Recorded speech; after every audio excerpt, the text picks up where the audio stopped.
Good evening to all of you. Today we are going to some discussion about the vector and Cartesian equation of a plane in its normal form.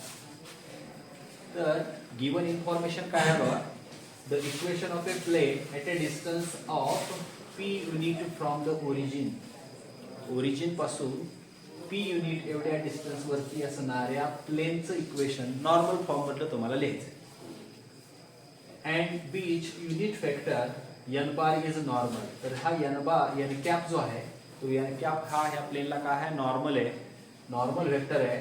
तर ह्या प्लेनचं equation normal form मधलं जे आहे r bar dot n cap is equal to p हे तुम्हाला prove करायचं आहे. आता समजा हे बघा, या ठिकाणी ही 3 डायमेन्शनल कोऑर्डिनेट सिस्टीम आहे. It is your x axis, y axis and z axis, and this is the point of intersection of coordinate axis is called as origin. आणि हे एक प्लेन आहे. हे प्लेन ह्या ओरिजिन पासून p ह्या distance वरती आहे की ज्याचा n हा फुट ऑफ द परपेंडिक्युलर आहे. आणि p हा एक एनी व्हेरिएबल पॉइंट ह्या प्लेन मधला आहे. n cap be unit vector along this ON bar आहे. तर तुम्हाला आता ह्या प्लेनचं नॉर्मल फॉर्म मधलं इक्वेशन कसं लिहिता आहे बघा. गिवन इन्फॉर्मेशन काय आहे, now let p be the distance of a plane from origin, n be the foot of perpendicular drawn from origin to the plane. n काय आहे, त्या ओरिजिन पासून एक परपेंडिक्युलर सेगमेंट जी ड्रॉ केली आहे त्याचा फुट ऑफ परपेंडिक्युलर आहे. आणि हा ON याचा डिस्टन्स किती आहे, p आहे. Therefore ON which is equal to p आहे. n p of r bar be any variable point in the plane okay. n cap be a unit vector along ON bar. ठीक. Therefore n cap unit vector ची definition काय, तो vector divided by त्याचं magnitude, म्हणजे काय म्हणतात तुम्हाला ON bar divided by magnitude of ON बार. आणि मॅग्निट्यूड ऑफ ON बार किती दिलेलं आहे तुम्हाला, p दिलेलं आहे.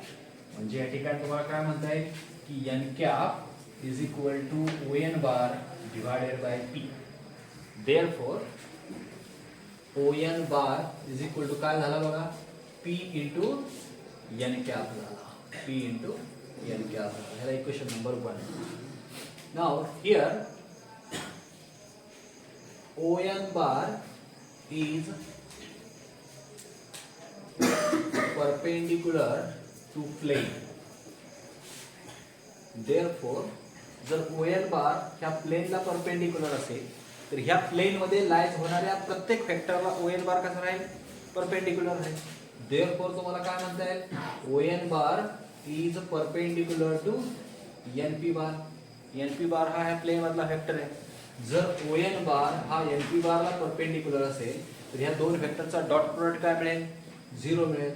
देयरफॉर काय म्हणता येईल तुम्हाला, NP bar dot ON bar which is equal to 0. आणि NP बार कसा डिफाइन होईल, position vector of terminal point minus position vector of initial point minus हा ON बार आपण डिफाइन केलेला आहे ठिकाणी इक्वेशन 1 मध्ये. तर ON बार कसा डिफाइन होईल बघा, NP बार म्हणजे काय म्हणतात तुम्हाला, P या पॉइंटचा पोझिशन वेक्टर r बार आहे, N या पॉइंटचा पोझिशन वेक्टर तुम्हाला काय दिलेला आहे की ON बार आहे, dot product with ON bar आहे is equal to 0. ON bar equation 1 मध्ये डिफाइन केलेला आहे. काय आहे तो, P इंटू n कॅप आहे. डॉट ON बार म्हणजे काय आहे, P इंटू n कॅप आहे विच इज इक्वल टू 0.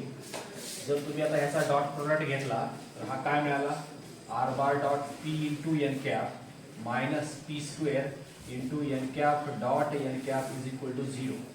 आता ही टर्म इकडं निगेटिव्ह आहे RHS ला गेली तर पॉझिटिव्ह होईल means r bar dot p into n cap which is equal to p square into n cap means magnitude of n cap its square.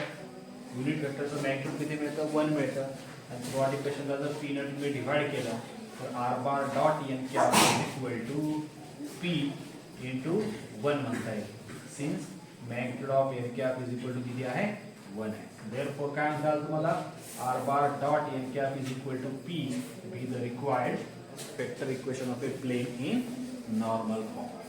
Be the required vector equation of a plane in normal form. Okay तर हे तुमचं ह्या थेरमचं proof होतं. जे ही तुम्हाला 3 dimensional coordinate system दिली असेल x Y Z axis आहे आणि ह्या ओरिजिन पासून पी ह्या डिस्टन्सवरती असणारं हे प्लेन आहे की ज्याचा foot of the perpendicular N आहे. पी हा any variable point on this plane आहे. त्यानंतर तुम्ही काय म्हणताय की हा प्लेन ओरिजिन पासून पी ह्या डिस्टन्सवरती आहे म्हणजे एनचं डिस्टन्स पी आहे. N cap be unit vector along this O N bar आहे. ओके तर पी हा हे डिस्टन्स घेतलं तुम्ही स्मॉल पी आहे आणि हा पी पॉइंट कॅपिटल आहे. ठीक small p be the distance of a plane from origin N be the foot of the perpendicular drawn from the origin therefore O N हे डिस्टन्स काय होईल पी होईल आणि P of R bar be any variable point in the plane N cap be unit vector along the O N bar therefore N cap कसा define होईल तो vector divided by त्याचं magnitude म्हणजे N cap क्या झाला O N bar divided by magnitude किती आहे P आहे म्हणजे त्याच्यावरून पी जर हा इकडे आला तर मल्टिप्लाय होईल O N bar is equal to P into N cap. त्याला इक्वेशन नंबर 1 म्हटलं. आता ओ एन बार हा काय आहे ह्या प्लेनला परपेंडिक्युलर आहे म्हणजेच ओ एन बार ह्या प्लेनमध्ये लाईज होणाऱ्या प्रत्येक वेक्टरला परपेंडिक्युलर आहे म्हणजे O N bar is perpendicular to N P bar म्हटलं. दोन वेक्टर परपेंडिक्युलर असतील तर डॉट प्रोडक्ट काय आला 0 आला म्हणजे N P bar dot O N bar is equal to 0 म्हणता आलं तुम्हाला. आता हा एन पी बार दोन पॉईंटना जॉईन करणारा वेक्टर आहे तो कसा डिफाइन करता येतो position vector of terminal point minus position vector of initial point. P या पॉईंटचा पोझिशन वेक्टर आर बार झाला एन या पॉईंटचा position vector O N bar झाला. हा डॉट ओ एन बार आहे तो as it is equal to 0.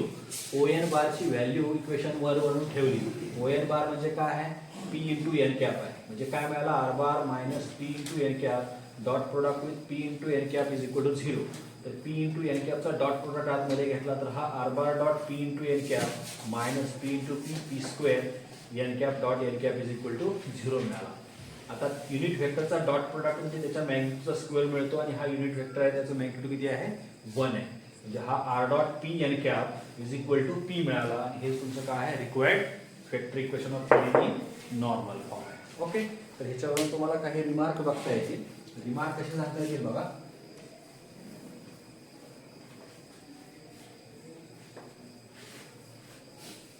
Vector equation of plain जो मिळाला त्याच्यावरून त्याचे रिमार्क्स कसे डिफाइन करता येतील.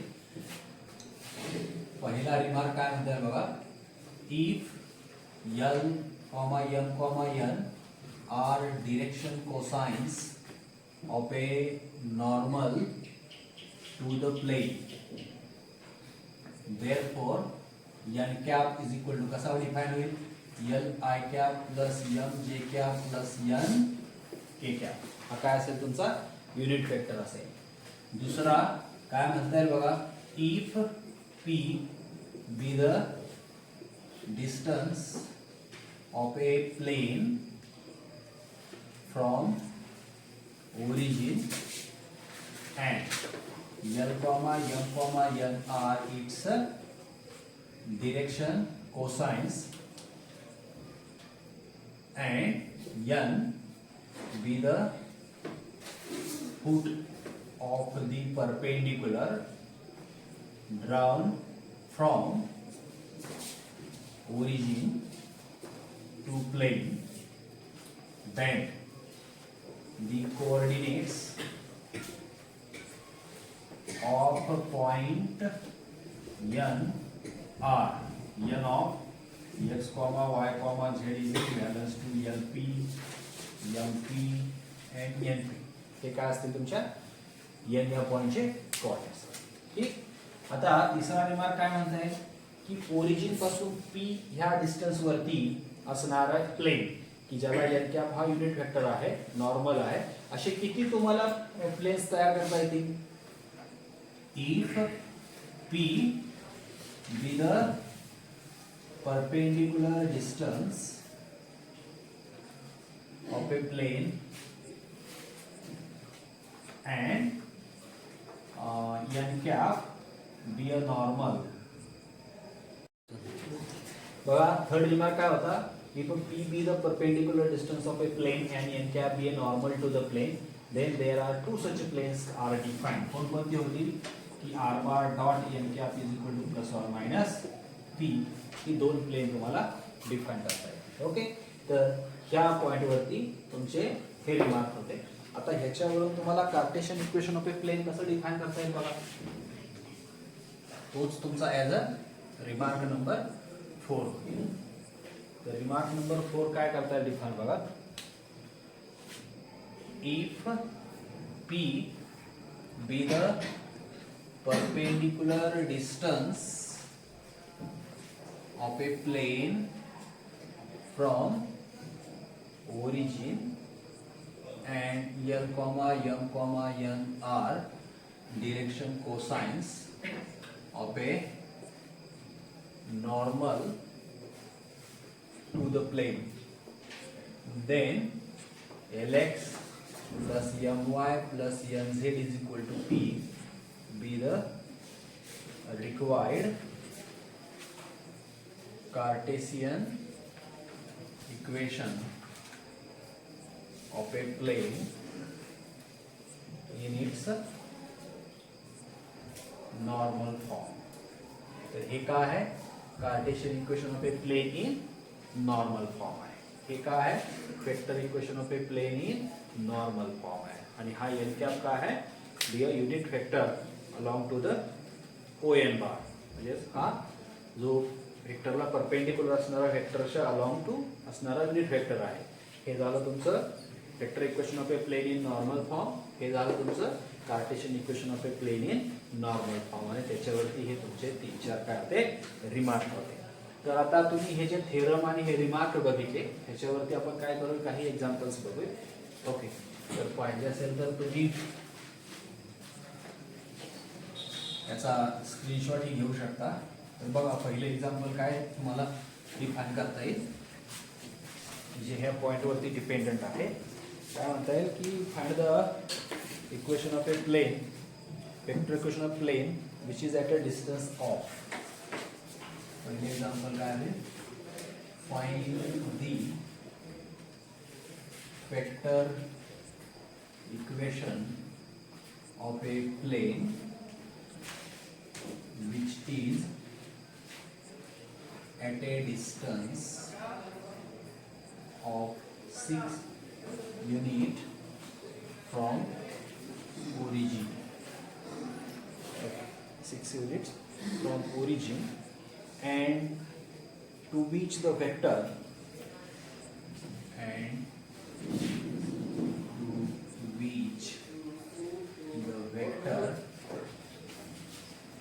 the vector 2i cap minus j cap plus 2k cap is normal. तर तुम्हाला ह्या प्लेनचं वेक्टर इक्वेशन नॉर्मल फॉर्ममध्ये डिफाइन करायचं आहे. कसं डिफाइन करताय बघा. Let p is equal to 6 unit be the perpendicular distance of a plane from origin and n bar is equal to 2i cap minus j cap plus 2k cap be a normal to the plane. जर तुम्हाला normal फॉर्ममधलं vector equation लिहायचं असेल तर ह्या N bar वरून त्याचा काय काढला पाहिजे? एन कॅप काढला पाहिजे. एन कॅप कसा डिफाइन होतो? N bar divided by method of n bar define होतो. एन कॅप काय होईल? 2i cap minus j cap plus 2k cap divided by under root of च्या स्क्वेअरची ॲडिशन 4 प्लस 1 प्लस 4 होईल. N cap is equal to काय मिळेल? 2/3i cap minus 1/3 j cap plus 2/3 k cap हा काय आहे normal unit vector along to the normal to the plane. Therefore काय म्हणतात तुम्हाला की vector equation of a plane in normal form कसं डिफाइन करता येईल r bar dot N cap is equal to p. तुम्ही या ठिकाणी एन कॅप ठेवा. एन कॅप काय मिळालं तुम्हाला 2/3 i cap minus 1/3 j cap plus 2/3 k cap which is equal to हा काय मिळाला पी. पी किती दिले आहे तुम्हाला 6 युनिट दिलेला आहे. ओके तर हे तुमचं काय आहे हा 3 जर कॉमन काढला आणि सगळे ह्या जर तुम्हाला काय करता येईल मल्टिप्लाय करता येईल म्हणजेच काय मिळेल की r bar dot 2 i cap minus j cap plus 2 k cap which is equal to 3 into 6 80 be the required vector equation of a plane म्हणता येईल तुम्हाला. हे काय आहे तुमचं required vector equation of a plane. तर हे vector equation of a plane तुम्ही कशाचा यूज करून डिफाइन केलं नॉर्मल फॉर्मचा यूज करून डिफाइन केलं. पहिल्यांदा काय केलं जे दिलेलं डिस्टन्स जे आहे त्याला पी मानला. हा जो नॉर्मल टू द प्लेन आहे त्याला एन बार मानला. एन बार वरून एन कॅप काढला. एन कॅपची डेफिनेशन आहे n bar divided by magnitude of n bar. Okay n cap मिळाला. त्यानंतर vector equation of a plane in normal form मधलं लिहिलं r bar dot N cap is equal to p. यातनं 3 common काढला 1/3 तर 3 divide आहे इकडे आल्यानंतर मल्टिप्लाय होईल 6 into 3 काय मिळालं 18 मिळालं की जे रिक्वायर्ड तुमचं काय असेल vector equation of a plane असेल. ठीक ओके पाहिजे असेल तर त्याचा स्क्रीनशॉट घ्या. नसेल तर दुसरं एक इक्वेशन बघता येईल आपल्याला एक्झाम्पल बघता येईल. ओके जर सपोज तुम्हाला cartesian equation of a plane दिलेलं असेल आणि त्या कार्टेशियन इक्वेशन ऑफ प्लेनवरून तुम्हाला त्या प्लेनचं ओरिजिन पासूनचं परपेंडिक्युलर डिस्टन्स जर फाइंड आउट करायचं असेल तर कसं काढता येईल बघा. त्याचं एक एक्झाम्पल घ्या.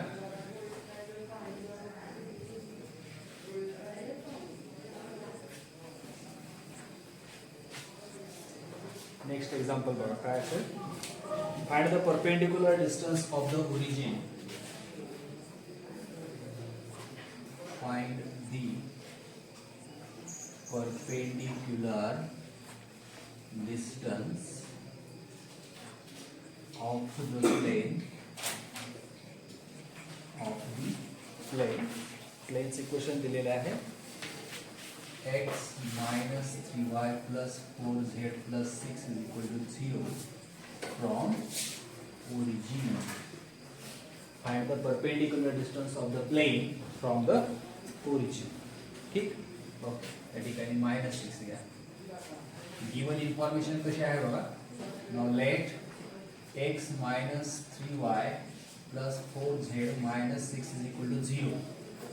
Therefore हा कॉन्स्टंट जो आहे तो RHS ला घेऊन जावा. x minus 3y plus 4z is equal to 6 be the काय म्हणतायत cartesian equation of a plane in the form of कोणत्या फॉर्मॅट मध्ये आहे हे ax plus by plus z is equal to डीच्या फॉर्मॅटमध्ये आहे.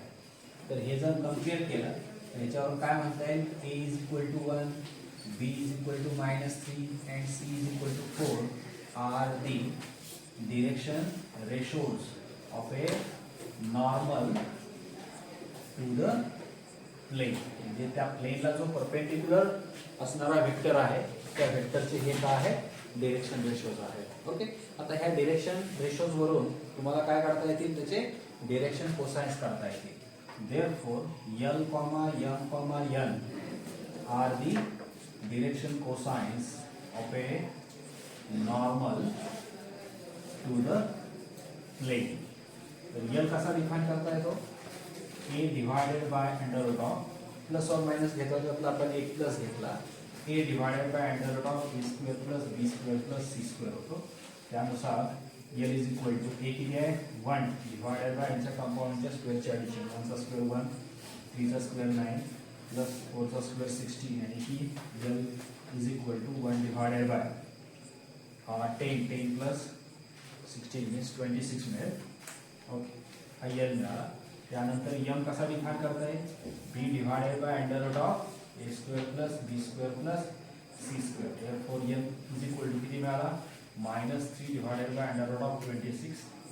त्यानंतर n कसा डिफाइन करता येईल c divided by under root of a square plus b square plus c square, यानी की n is equal to c किती आहे 4 divided by under root of 26. आता या ठिकाणी बघा जे इक्वेशन ऑफ प्लेन जे आहे त्याच्यामध्ये 1 -3 आणि 4 आहे. आपल्याला त्याला डायरेक्शन कोसाइन्स मध्ये कन्व्हर्ट करायचं असेल तर डिवायडेड बाय काय पाहिजे अंडर रूट ऑफ 26 पाहिजे. मी इक्वेशन 1 ला काय करतो दोन्ही साईडला अंडर रूट ऑफ 26 न काय करतो डिवाइड करतो. म्हणजे काय म्हणता येईल तुम्हाला divide equation 1 by under root of 26 on both the side we get काय मिळेल बघा बरं असं डिवाइड केल्यानंतर 1 divided by under root of 26x -3 divided by under root of 26y plus 4 divided by under root of 26z is equal to 6 divided by under root of 26. याला काय म्हणता येईल be the cartesian equation of a plane in the form of Lx plus My plus Nz is equal to P. Therefore P is equal to किती मिळाला 6 upon under root of 26 unit. आणि हा P म्हणजेच काय राहतो त्या प्लेनचं origin पासूनचं परपेंडिक्युलर डिस्टन्स राहतो. Therefore P is equal to 6 upon under root of 26 unit be the required perpendicular distance of a plane from origin. तर हे तुमचं ज्यावेळेस कार्टेशियन इक्वेशन दिलेलं असेल त्यावेळेस त्या प्लेनचं ओरिजिन पासूनचं परपेंडिक्युलर डिस्टन्स कसं फाइंड आउट करायचं त्याच्यासाठी हे एक्झाम्पल होतं. काय केलं बघा पहिल्यांदा दिलेलं इक्वेशन जे आहे ते स्टँडर्ड फॉर्मॅटमध्ये लिहिलं म्हणजे कॉन्स्टंट टर्म जो आहे तो RHS ला घेऊन गेलो. हा -6 आहे पलीकडे नेला तर प्लस झाला. हे दिलेलं कार्टेशियन इक्वेशन ऑफ प्लेन जे आहे ते स्टँडर्ड इक्वेशनला कम्पेअर करून घेतलं ax plus by plus cz is equal to d ला. त्याच्यावरून abcच्या व्हॅल्यू फाइंड आउट करून घेतल्या. तर ह्या abc म्हणजेच काय राहतात direction ratios of a normal to the plane, म्हणजे ज्या प्लेनला परपेंडिक्युलर असणारा वेक्टर जो आहे त्या वेक्टरचे हे कंपोनंट राहतात. ह्या डिरेक्शन रेशोज वरून त्या प्लेनला परपेंडिक्युलर असणाऱ्या वेक्टरचे डायरेक्शन कोसाइन्स काढून घेतले LMN. तर LMN फाइंड आउट करण्याचा फॉर्म्युला काय आहे L is equal to A divided by under root of A square plus B square plus C square. M म्हणजे काय आहे B divided by under root of A square plus B square plus C square. N is equal to काय आहे C divided by under root of A square plus B square plus C square. हे relation between direction cosines and direction ratios of a vector आहे. Okay त्या value put up केल्यानंतर तुम्हाला L किती मिळाला 1 upon under root of 26. M किती मिळाला -3 upon under root of 26. N काय मिळाला 4 divided by under root of 26. आता ह्या डिरेक्शन रेशोच्या ठिकाणी जर तुम्हाला डिरेक्शन कोसाइन्स यायचे असतील तुमच्याकडे 1 - 3 4 आहे. डिरेक्शन कोसाइन्स मिळण्यासाठी divided by under root of 26 पाहिजे. म्हणून मी ह्या इक्वेशनच्या दोन्ही साईडला काय केलं अंडर रूट ऑफ 26 ने डिवाइड करून घेतलं. ज्यावेळेस तुम्ही हे डिवाइड करणार आहे त्यावेळेस हे 1 - 3 4 चे 1 upon under root of 26 -3 upon under root of 26 4 upon under root of 26 काय आहे डिरेक्शन कोसाइन्स आहे. म्हणजे हे Cartesian equation of a plane कोणत्या फॉर्मॅटमध्ये बनेल Lx plus My plus Nz is equal to P. की जे हे काय आहे Cartesian equation of a plane in normal form आहे. ठीक okay cartesian equation of plane in the form of Lx plus My plus Nz is equal to P ला हे equation compare केलं तर P ची व्हॅल्यू तुम्ही इथं कम्पेअर करून डिफाइन करून घेतली. P किती मिळाला 6 upon under root of 26 unit.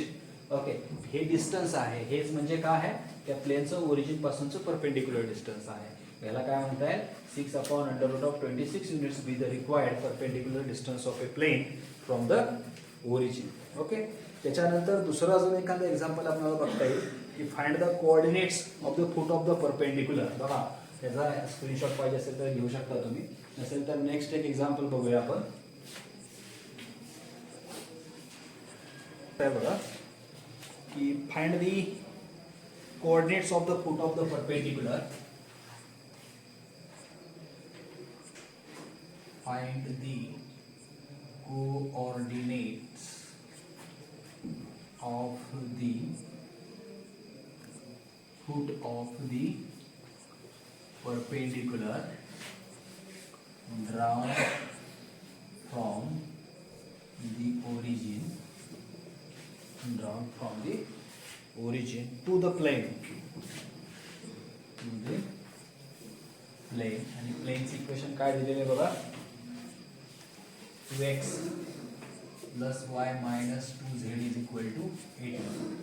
Same ह्याच्या अगोदरच्या एक्झाम्पल मध्ये जे आपण केलं होतं की हे जे दिलेलं cartesian equation of a plane आहे त्या कार्टेशियन इक्वेशन ऑफ प्लेनला cartesian equation of plane normal form मध्ये कन्वर्ट करून घ्या. गिवन काय आहे बघा 2x plus y minus 2z is equal to 18 be the Cartesian equation of a plane in the form of कोणत्या फॉर्मॅट मध्ये आहे हे ax plus by plus cz is equal to d. हे जर कंपेअर केलं तर तुम्हाला ह्याच्यावरून abc च्या व्हॅल्यू मिळतील. therefore a is equal to 2 मिळाला, b is equal to 1 मिळाला, c is equal to minus. आणि ह्या abc च्या व्हॅल्यू म्हणजेच काय आहे त्या प्लेनला परपेंडिक्युलर असणाऱ्या वेक्टरचे डिरेक्शन रेशोज आहेत. आर दी काय म्हणताय direction ratios of a normal to the plane. मग आता पहिल्यांदा तुम्हाला ह्याचे फुट ऑफ द परपेंडिक्युलर कोऑर्डिनेटचे काढायचे असतील तर जो नॉर्मल आहे त्याचे काय काढायचे आहेत डिरेक्शन कोसाइन्स काढायचे. काय म्हणताल तुम्ही now let l, m, n are the direction cosines of a normal to the plane. मग आता ह्याच्यावरून डायरेक्शन कोसाइन्स कसे डिफाइन केले जातात. l is equal to काय formula under a divided by under root of a square plus b square plus c square.